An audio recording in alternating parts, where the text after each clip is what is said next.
You may have heard about toxic black mold syndrome. Research shows as many as 10 million people in the country may be affected by the disease. Dr. Elizabeth Vaughn is here today to discuss this illness, which is frequently misdiagnosed. I guess first off, what exactly is black mold? Well, black mold is the proper name is Stachybotrys chicharum. It's one of many sources of toxins that can cause illness in animals and people. It's a mold that makes biotoxins, which is a broader term for toxins made by living things, like black mold, other toxic molds, the fungus candida, spider or snake bites, Lyme disease, or other tick-borne illnesses. Okay, so now that we know what it is, where can you get exposed to this black mold? Well, specifically black mold, you're going to get exposed to it where there's been water damage from leaky pipes or flooding or buildings that are built too tight. Many cases of sick building syndrome are actually due to mold because the buildings are built too tightly. Now, we were talking about this earlier, and you said some people will get sick from it, but not everybody gets sick. And that's why it's so hard to pin down sometimes. The reason is it's all in your genes, specifically your HLA genes. These are the ones that have to do with transplantation, etc. If your body gets exposed to toxins in food, water, air, insect bites, and you have good HLA genes, they make proteins that tag the toxins so your body can get rid of it.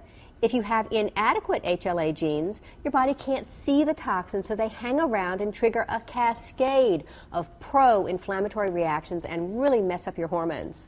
So let's say people have those kind of genes. What kind of diagnoses could they have because of the toxins? Well, it can act like many, many different things. Chronic fatigue, fibromyalgia, neurological disorders that look like MS or ALS or dementia, psychiatric illnesses like ADD and ADHD or depression. Sometimes people are just fat and they can't lose weight no matter what they do. There's a long list of symptoms that you can get. And that's the thing, there's so many of these things which are very kind of common. Is there any kind of pattern to it? There is a pattern to it. When you look at the list, it's a very long list, and the problem is that it will change over time. And the symptoms will change from week to week. It'll involve a number of different organ systems in the body. There's also over 100 different toxins that these molds produce, so each person will react to it slightly differently, and that's why lots of people just think you're crazy. And that's never a good thing. That's never a good thing. Okay, so let's say you may think I have this or I have this mold in my home. Any suggestions? Well, first off, take a look at the article in Natural Triad. Take a look at the article in Natural Triad this month. Because if you think that your illness fits this picture, find someone who's knowledgeable about toxic black mold and get some help. If you and your doctor know you're sick, but you can't figure out what you have, or if they think you're crazy or you think you're crazy, don't give up. Get educated and get tested.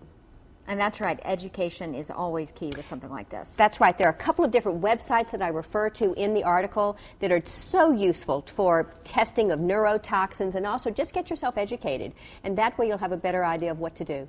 Wonderful. As always, thank you so much, Dr. Vaughn. Thanks, Melissa.